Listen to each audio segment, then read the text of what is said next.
Hello.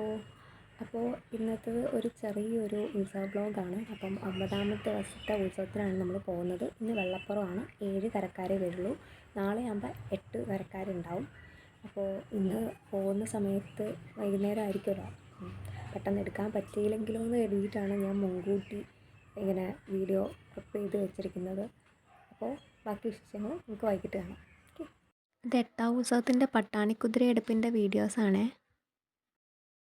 നമ്മളിപ്പോൾ അമ്മാമ്മ വീട്ടിലോട്ടൊക്കെ പോയിക്കൊണ്ടിരിക്കുകയാണ്. അവിടെ ചെന്നിട്ട് ബാക്കി വിശേഷം പറയാം.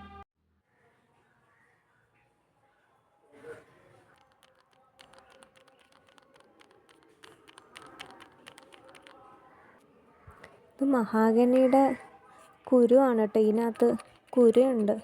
അപ്പോൾ പണ്ട് ഞാനും എൻ്റെ ചേച്ചിമാരും ഒക്കെ ഇങ്ങനെ അമ്പലം കളി കളിക്കുമ്പോൾ ഇതും ഇതിൻ്റെ ഒരു സൈസ് തിരി പോലത്തെ ഒരു സംഭവമൊക്കെ പുകച്ചിട്ടൊക്കെയായിരുന്നു കളിക്കുക. കണ്ടപ്പോൾ ഒരു നൊസ്റ്റാൾജിക് ഫീല്. ഇതിങ്ങനെ ഫാൻ പോലെ കറങ്ങും. നിങ്ങൾക്കിത് എന്ത് കായെന്ന് മനസ്സിലായോ? കണ്ടിട്ട് ക്യാരക്ക പോലെ ഉണ്ട്, പക്ഷെ ക്യാരക്കല്ല, എന്താണ്ട് കറ വരുന്ന ഒരു ചെടിയാന്ന് തോന്നുന്നു. അങ്ങനെ മണമൊന്നുമില്ല.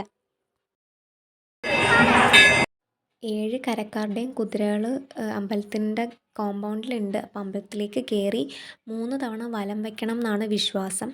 അപ്പം മൊത്തത്തിൽ നമുക്ക് 8 കരക്കാരാണുള്ളത്. ഞാറയ്ക്കൽ, കുരീപ്പുഴ, നീരാവിൽ, തേവള്ളി, മതിലിൽ, കടവൂർ, കോട്ടയ്ക്കകം, മുരുന്തൽ, അങ്ങനെ 8 കരക്കാരാണ്. പക്ഷേ ഇന്ന് തേവള്ളിക്കരക്കാരുടെ വരത്തില്ല, അത് നാളെ മാത്രമേ വരത്തുള്ളൂ.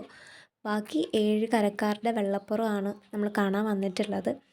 അപ്പം എടുത്ത് തുടങ്ങുന്നതേ ഉള്ളൂ. അപ്പം ഒരു റൗണ്ട് നമ്മൾ കണ്ട ശേഷം നമ്മൾ പോകാനാണ് സാധ്യത.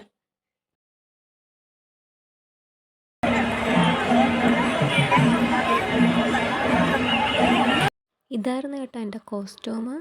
ഭംഗിക്ക് ഇത്ര എടുത്ത് വെച്ചതേ ഉള്ളൂ, ഞാൻ ഇത്രയും കഴിക്കുകയൊന്നുമില്ല. അപ്പോൾ രാത്രി ഇതായിരുന്നു അത്താഴം. ഹലോ. അപ്പോൾ നമ്മളിന്ന് 10ാമത്തെ ഉത്സവത്തിന് പോവുകയാണേ. അപ്പം ഇന്നലത്തെ കൂട്ടി ഇന്നും ഒരു ജീൻസ് ടീഷർട്ടും ഇടാമെന്നാണ് ഞാൻ വിചാരിച്ചത്.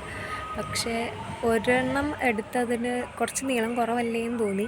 രണ്ടാമതെടുത്തതിന് കുറച്ച് വണ്ണം കൂടുതലല്ലേന്ന് തോന്നി. അങ്ങനെ കറങ്ങിത്തിരിഞ്ഞെപ്പോഴും ഇടുന്ന അതേ ഡ്രസ്സ് തന്നെയാണ് ഞാൻ ഇട്ടിട്ടുള്ളത്. ബാക്കി നമുക്ക് അവിടെ ചെന്നിട്ട് കാണാം. ഇതാണ് കേട്ടോ അമ്പലത്തിൻ്റെ ആറാട്ടുകുളം. അപ്പോൾ ഇവിടേക്ക് നമ്മൾ വയലിൽ നിന്ന് 8 കുതിരകളെയും ഇവിടെ കൊണ്ടുവന്ന് അരയിരുത്തി പിറ്റേ ദിവസം കൊടി ഇറങ്ങാറാവുമ്പോഴത്തേന് ഈ 8 കുതിരേനെയും തിരിച്ച് അമ്പല കോമ്പൗണ്ടിലേക്ക് കൊണ്ടുപോവാണ് ചെയ്യാറ്. വയലിൽ നമുക്ക് നടക്കാൻ പോലും പറ്റാത്തത്ര തെന്നലാണ്. എനിക്കറിയില്ല ഇവരെങ്ങനെ ഈ 8 കുതിരേനെ ഇവിടെ കൊണ്ടുവന്ന് അരയിരുത്തി പിന്നെ ആറാട്ടുകുളത്ത് കൊണ്ടുപോയി വീണ്ടും അമ്പലത്തിലേക്ക് തിരിച്ചെടുക്കുമെന്ന്. എന്തായാലും നോക്കാം. ഇനിയും നിന്നാൽ ലേറ്റാവും എന്നുള്ളതുകൊണ്ട് നമ്മൾ ഒരെണ്ണം ജസ്റ്റ് ഒന്ന് കാണാനേ നിന്നുള്ളൂ. പിന്നെ നമ്മൾ ഇങ്ങ് തിരിച്ച് പോരുന്നു ബജ്ജിയൊക്കെ മേടിച്ചിട്ട്. പിന്നെ രാത്രി ഇങ്ങനെ ബൈക്കിലിങ്ങനെ കാറ്റൊക്കെ കൊണ്ടിങ്ങനെ പോന്നു. അപ്പോൾ ഇന്നത്തെ അത്താഴം ഇതായിരുന്നു. വീഡിയോ ഇഷ്ടമായോ ഇല്ലയോ എന്ന് കമൻറ്റിലൂടെ അറിയിക്കണേ. അപ്പോൾ ഇത്രയൊക്കെയുള്ളൂ. ടാറ്റാ.